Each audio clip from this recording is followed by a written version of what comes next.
हाय। आज जो हमारे मौजू का उन्वान है वो निहायत ही दिलचस्प है और वो ये है कि हम सीए के पेपर किस तरह पास करें। बहुत से लोगों ने मुझसे ये पूछा है और रिक्वेस्ट की थी इस वीडियो की कि आप हमें बताएं कि हम कैफ़ जो है कैफ़ के पेपर्स किस तरह पास करें और आपने किस तरह किए थे और क्या टिप्स एंड ट्रिक्स हैं जिनको अपना के हम पेपर में सफलता या कामयाबी हासिल कर सकते हैं।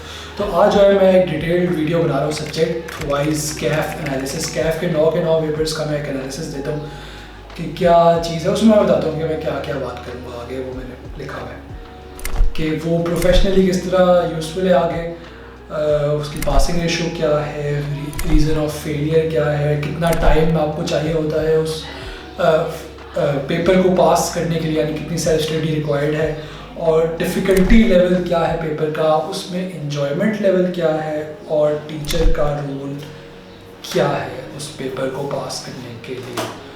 तो विदाउट फर्दर ड्यू हम जो है वो स्टार्ट करते हैं पहले पेपर से, जो कि है कैफ 1 इंट्रो टू अकाउंटिंग। आपने AFC पास की, अब आपका अगला जो टारगेट है वो है कि आप कैफ के पहले 3 पेपर्स पास करें। तो आप तीनों के तीनों पेपर्स उठा लें, यानी अटैम्प्ट में तीनों के तीनों पेपर्स दें। और उसमें पहला पेपर होता है intro to accounting CAF 1। Intro to accounting जो है वो एक इक्विवेलेंट पेपर है A लेवल्स की अकाउंटिंग का, यानी जो A लेवल्स की अकाउंटिंग है उससे मिलता जुलता पेपर है इंट्रो टू अकाउंटिंग। कॉन्सेप्ट और डिफ़िकल्टी लेवल जो है वो समवॉट सेम है। कह सकते हैं कि CA का जो डिफ़िकल्टी लेवल है इंट्रो टू अकाउंटिंग का वो ज़्यादा है, मगर कॉन्सेप्ट वाइज जो है वो उतना ही एडवांस्ड है जितना कि A लेवल्स का।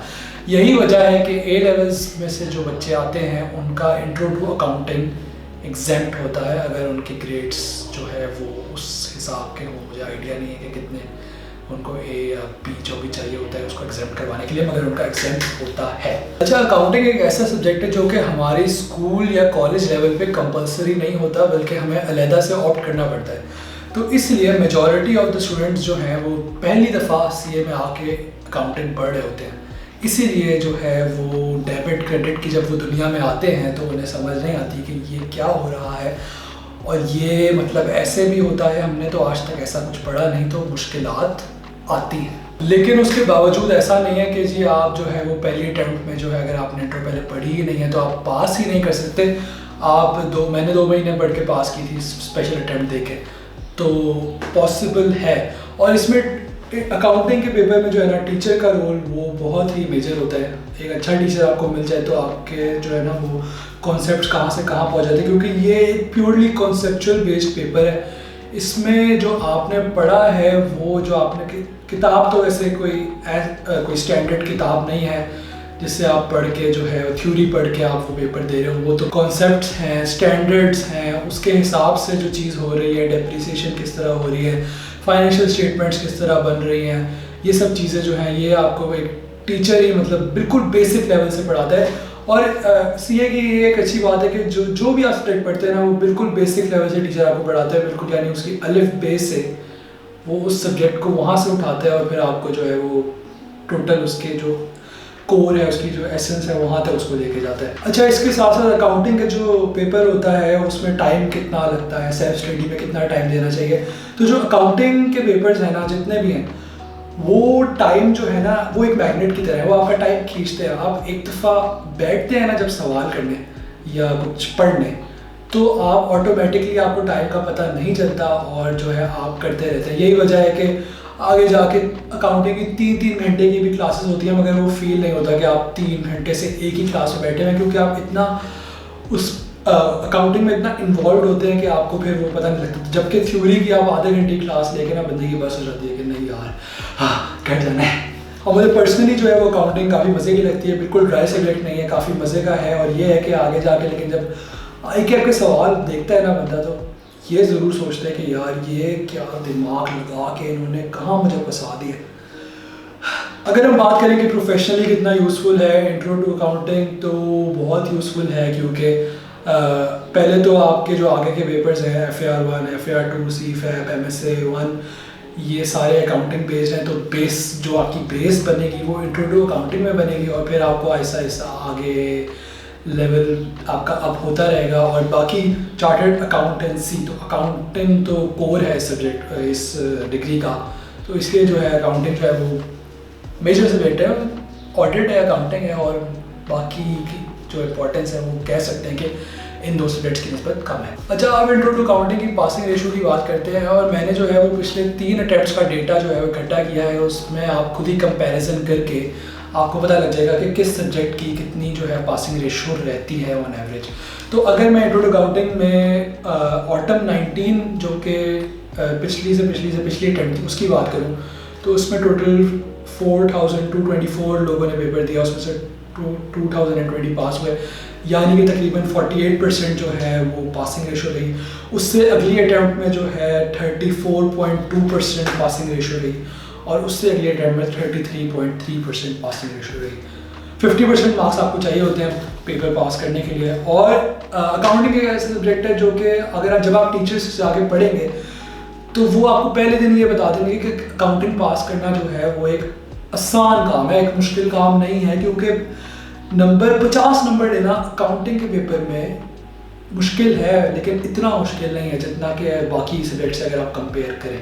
तो इंट्रो टू अकाउंटिंग मैं समझता हूँ कि 50% लोग आराम से पास कर सकते हैं।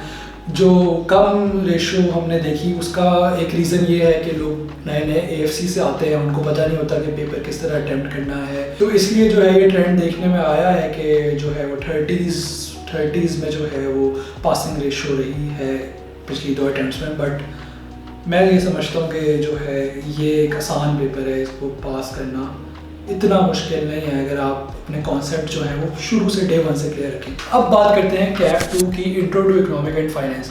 ये जो है ना, ये मेरी नज़र में काफ़ी इंटरेस्टिंग सब्जेक्ट है इस सेंस में कि ये मुझे जो है पर्सनली आसान लगता है, लेकिन अगर मैं इसके स्टैट्स देखूँ तो इसकी जो परसेंटेज है वो काफ़ी कम होती है, और जो है लोग इसमें मुश्किलात का शिकार होते हैं। अब उसकी बुनियादी वजह यह है कि ये प्योरली एक थ्योरेटिकल सब्जेक्ट है, और इसमें ड्राई सब्जेक्ट भी है।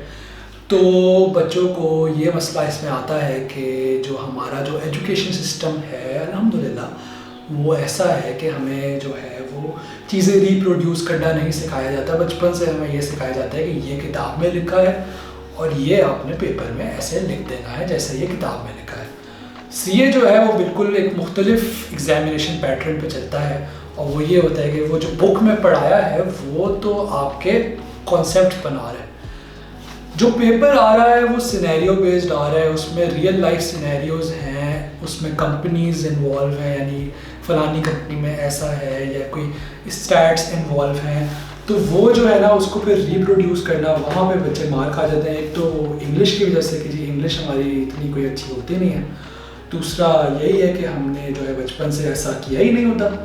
तो अगर मैं कहूँ ये मतलब एक क्रैमिंग वाला सब्जेक्ट भी है, इसमें क्रैमिंग भी होती है, लेकिन सिर्फ क्रैमिंग पे ये सब्जेक्ट पास नहीं हो सकता जब तक आप इसको समझेंगे नहीं। अच्छा, जब मैं इंट्रो टू इकोनॉमिक्स पढ़ रहा था ना, तो हमारे टीचर ने एक बात कही थी और मैं वही बात यहाँ पे कोट करूँगा। उन्होंने ये कहा था कि इकोनॉमिक्स एक ऐसा सब्जेक्ट है जो कि अगर आप पहली अटैम्प्ट में पास कर लो ना तो उससे अच्छी चीज़ कोई नहीं, क्योंकि अगर ये एक दफ़ा रह जाए ना तो फिर ये बहुत तंग करता है। और ये एज अ फैक्ट मैंने देखा भी है, जिनका रह जाता है ना उनको फिर इसने तंग किया है इस सब्जेक्ट ने, क्योंकि आपको ये होता है कि आपने पढ़ा हुआ है और आपका पेपर रह गया, लेकिन जब आप दोबारा पढ़ते हो ना तो फिर आपको समझ नहीं आती कि आपने गलत क्या किया था। तो इसलिए फिर आप जब तक आप उसकी जड़ को नहीं पकड़ोगे कि मैंने गलत क्या किया था, तब तक वो पेपर सही नहीं होगा। और इसी के साथ मैं फिर अपनी अगली बात कनेक्ट करता हूँ कि आपको कैसे पता लगेगा कि आपका जो पेपर है वो आपने उसमें क्या गलत किया था।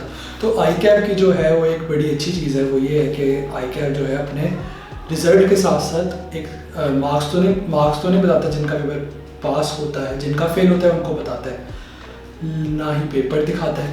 लेकिन ICAP एक चीज़ करता है, वो ये है कि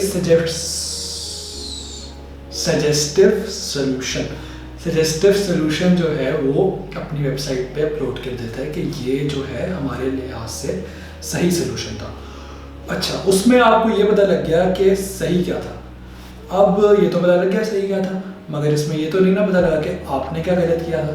तो उसके साथ साथ ICAP क्या करता है कि ICAP सजेस्टिव सोल्यूशन के साथ साथ एग्जामिनर कमेंट्स भी पोस्ट करता है।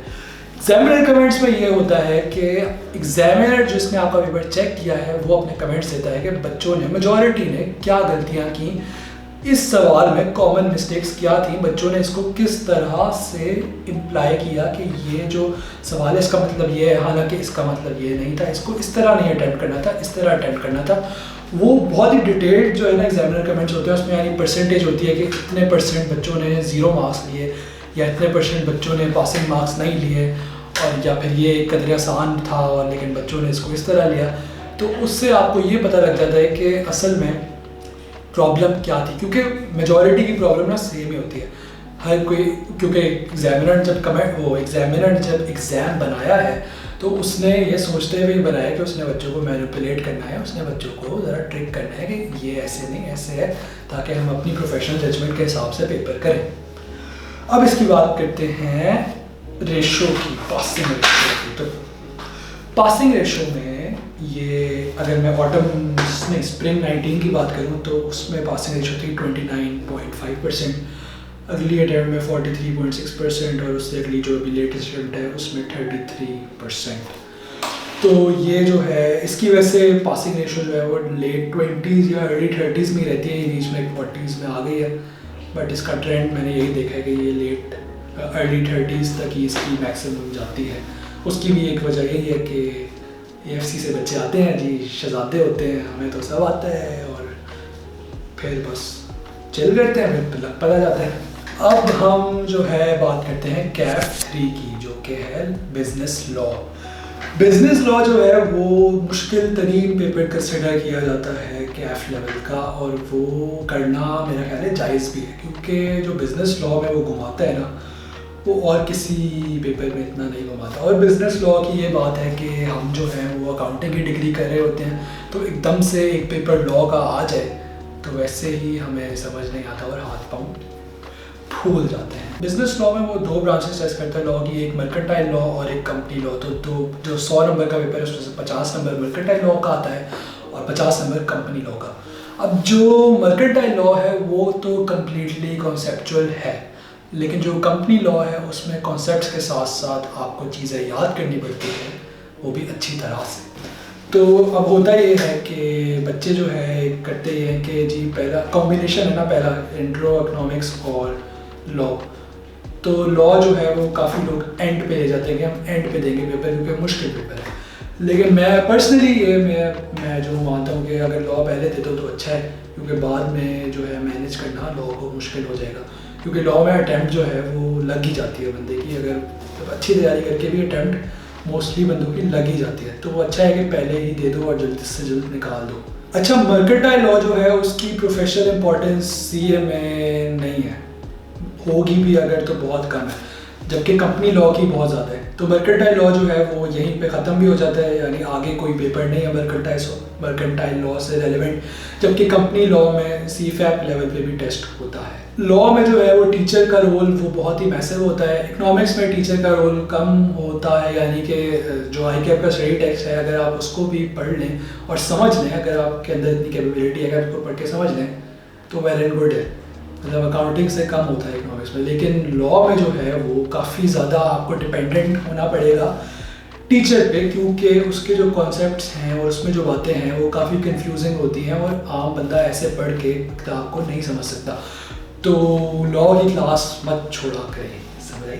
इसमें भी रीज़न ऑफ फेलियर जानने का वही तरीका है कि आप एग्जामिनर कमेंट्स पढ़ें और उससे आपको पता लगेगा कि क्या गलतियां लोग करते हैं कॉमनली, क्या गलतियां नहीं करनी चाहिए और किस तरह पेपर को अटेम्प्ट करना चाहिए। हाँ, एक और रीज़न लॉ में जो है वो फेलियर की वो ये है कि लॉ में जो है ना, लॉ और ऑडिट में प्रोफेशनल जजमेंट बहुत ज़्यादा इन्वॉल्व होता है पेपर में, यानी आपको जो सिनेरियो आता है उसमें आपको खुद डिपिक्ट करना होता है कि क्या इसमें सही है, और जो आपको सही लगता है ज़रूरी नहीं कि वही सही हो या एग्जामिनर को वो सही लगे।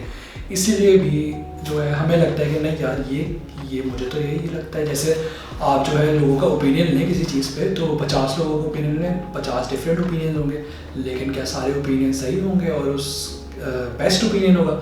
ऐसा नहीं है। तो इसीलिए जो है लॉ में ये मसला आता है कि यही वजह है कि लॉ में जो है आपको अपने कॉन्सेप्ट जो हैं वो बहुत ही स्ट्रॉन्ग रखने पड़ते हैं, और जब तक आपके कॉन्सेप्ट स्ट्रॉन्ग ना हो तब तक आप जो है वो इस पेपर में पास नहीं हो सकते।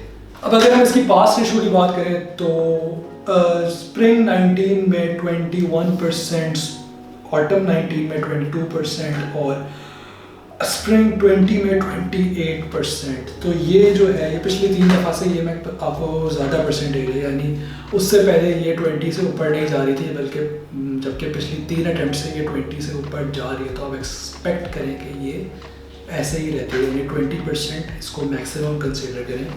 ये ग्रेस जो है वो पासिंग रेशो है इसकी। अच्छा, वीडियो क्योंकि काफ़ी लंबी हो गई है तो बाकी के जो 6 सब्जेक्ट्स हैं उनका एनालिसिस हम करेंगे अगली वीडियो में। और मुझे 2-3 बातें भी करनी है, 2-3 क्यूरीज़ हैं आप लोग की जो कि एड्रेस करना ज़रूरी है, तो वो भी मैं उस एनालिसिस के बाद उसी वीडियो में करूँगा। तो तब तक के लिए do subscribe to this channel और मिलते हैं अगली वीडियो में। अल्लाह हाफ़िज़।